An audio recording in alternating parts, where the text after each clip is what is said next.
Hi there. Today I'm going to demo a new game called Warhammer 40k Conquest, the card game. For those of you that don't know, 40k is a tabletop miniature war game produced by Games Workshop, set in a dystopian science fantasy universe. So let's open up the box. I already took the liberty of sleeving them and packaging them because that's the gamer in me. So we can pretty much throw that box away except for posterity purposes. So this is what's left. Alright. So we have, let me set that aside. You have the manuals, which I guess I still have to keep somehow. But there's downloadable copies of them online, so you'll probably just put them on your mobile device. We have the rules manual, so it's a very, very comprehensive manual where you pretty much get to learn about the game. What's important is the initial setup that they give you, which is pretty much allows you to get running into the game as soon as you open it up. So it's recommended that you try out the Space Marines versus the Orcs. So this goes through the whole game process. Yada yada. Really cool art all over the place. So just look at that. Well, what would you expect? It's a very mature franchise already. I had a conversation with the distributor here, and he didn't even know how the game worked at the time. But when he learned about the title of the game, he said, "Okay, I'm getting it," and he didn't make a mistake. So the cool feature about this game is it's called the LCG, or Living Card Game, from Fantasy Flight. And the way it works is that they will release core sets.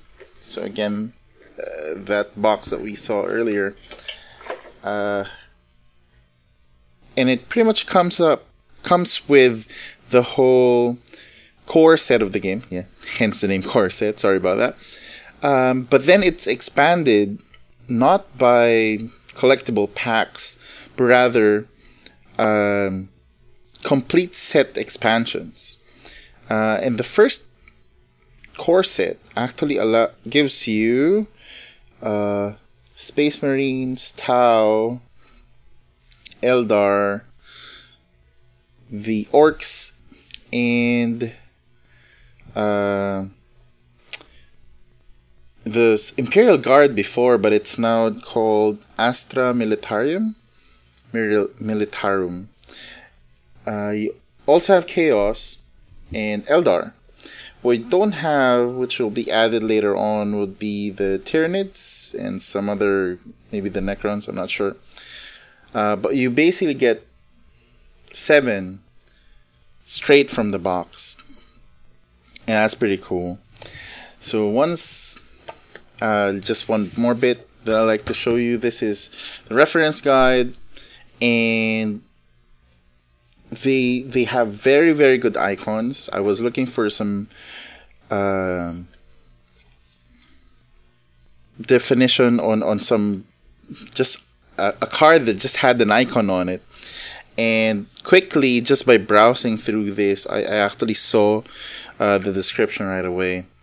So that's pretty cool that they actually, if you guys would be looking for that, it's on page 12. Once you've encountered that card, you'll know what I mean. So that's that. Let's look at the cards. What else do we get? Okay, so I have my old deck case, carrying case. This, of course, the box doesn't come with the game. The storage solution, of course, doesn't come with the game. But I like having these ready whenever I buy my games, and this seems to be very appropriate for this size. So you'll get tokens. Let's open that up.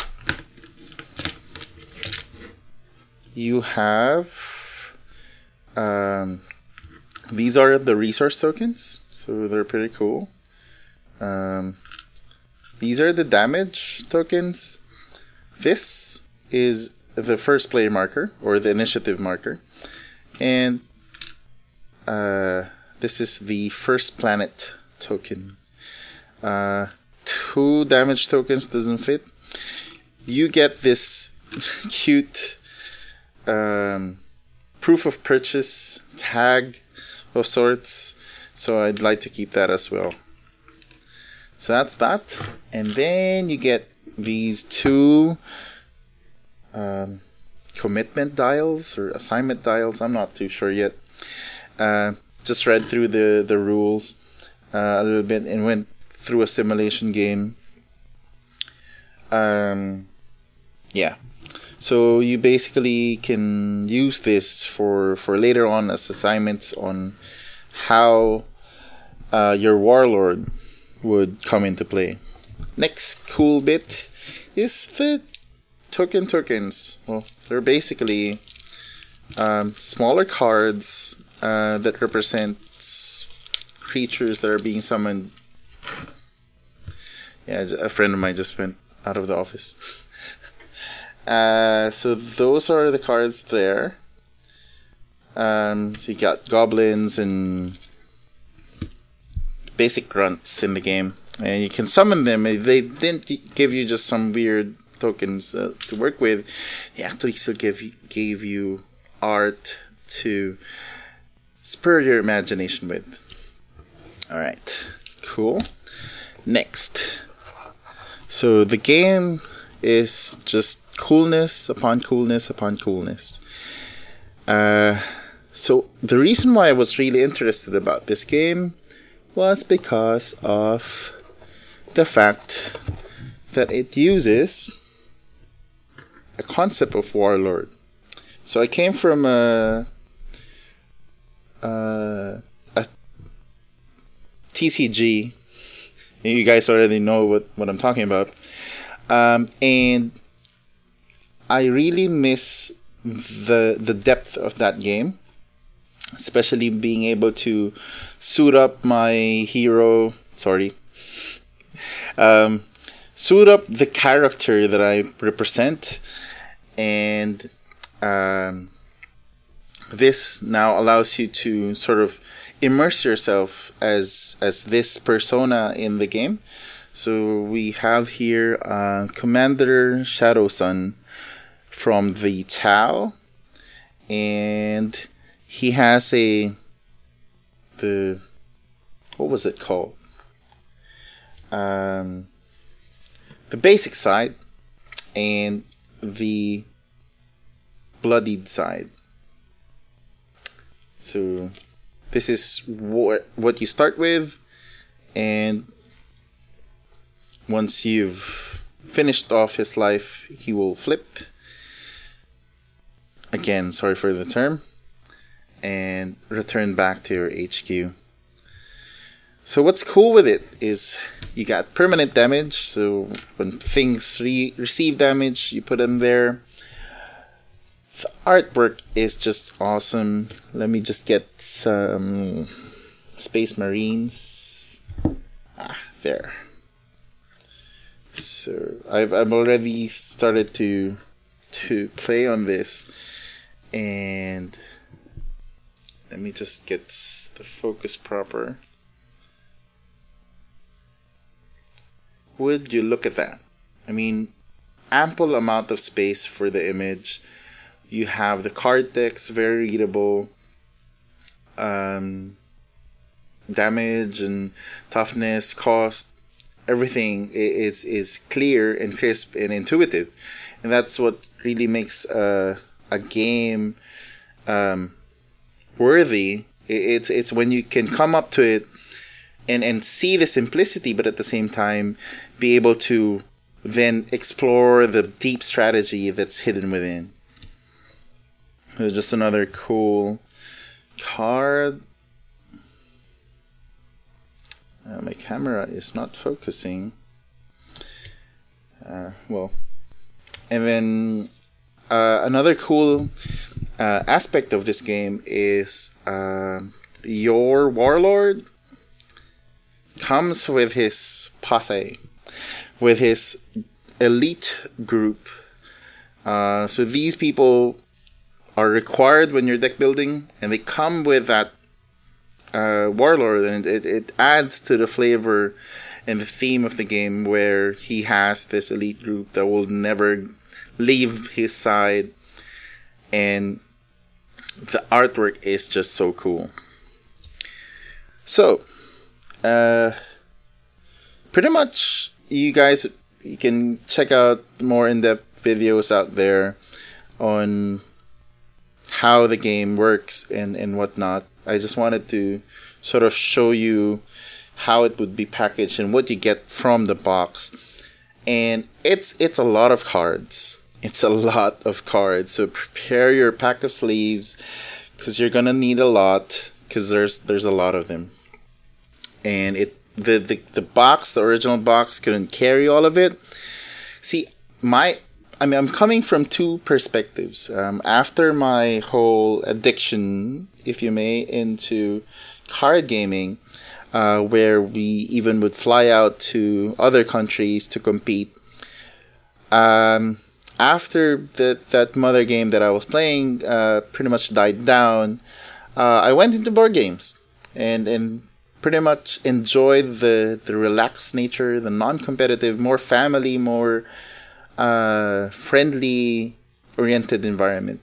It was pretty much stress-free, with the occasional annoying players at times, but that's fine. So what I'm giving to you today is more of a two perspectives in the game. So when you actually want to enter into this game in the perspective of a gamer, definitely 100% it's an awesome game.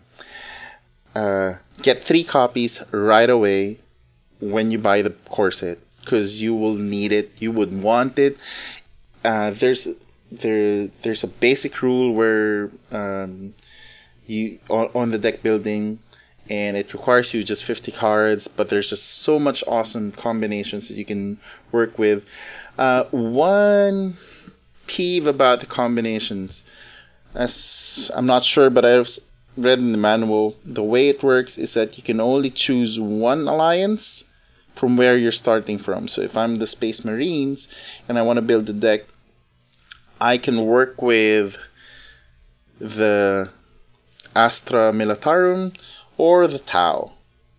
I wish there would have been a little bit more flexibility where I can maybe choose both or a cross. I don't know, but yay, it's their lore. Again, I'm not too familiar with the lore itself, so maybe there's some certain historical restrictions on why they cannot ever work together. I would get, like, no Chaos Marine would ever work with a Space Marine. Sure. So in the perspective of a gamer, if you're already into Netrunner, if you're interested in Doomtown and already working with Star Wars or all the other LCGs, you guys know it. This is definitely the meteor game for me.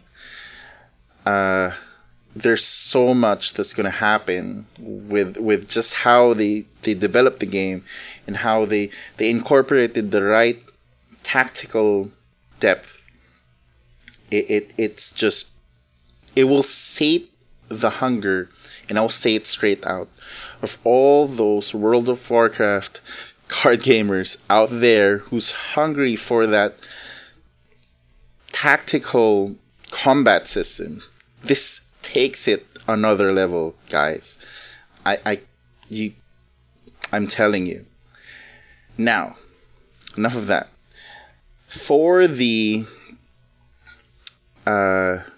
board gamer in me, I just have one concern. It's tiny, but it's also counterintuitive with what I've just said. See, this game comes with so much stuff, right?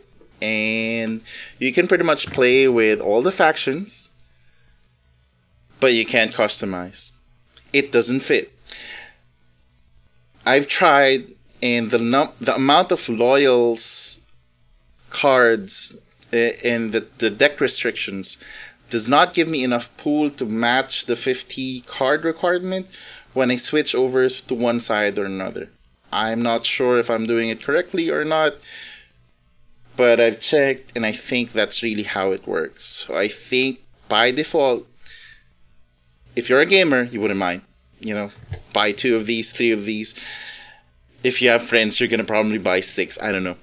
But if you're a board gamer, then what's going to happen is that you switch around this core set of cards, the commons or the neutral cards, and you can switch them around to different factions, and that's pretty much the customization that you can actually do. Otherwise, you're breaching the deck building aspect of it. A lot of it also are really personalized cards for each faction. So even if you can sort of put them there, they really wouldn't work because not a lot of their faction is within that other faction. I don't know, should I call them faction? Yeah.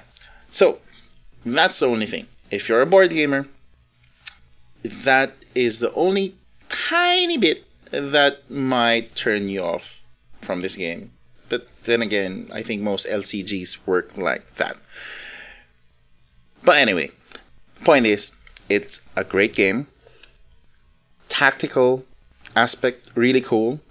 The overall strategic aspect is already growing on me, where you're fighting for different sectors or planets. At the start, I wasn't too keen about it, but as I've started playing it more, I see the strategic aspect of it, while the combat sates my tactical hunger. The strategy, though, the planning, where I'm going to be gathering resources, how can I... my opponent has a very tough group of... a tough army, and I need to figure out where he's going to go. How do I stay out of his way for now so that I get enough resources to be able to call in my support group and pretty much win the overall battle. It pretty much simulates the reality of war, where you have to let go of some battles. You have to win the battles you can win, and that's pretty much so true with this game. So there you guys have it. I hope you guys are going to be interested in this game. Well, I'm sure just by the name, I think you probably, or if you're watching, then you might be interested. But yeah, I just wanted to make sure people know about, the little idiosyncrasies about it. But again, overall, big recommendation from me. Thank you very much. I'm Ron, and this is Warhammer 40k Conquest.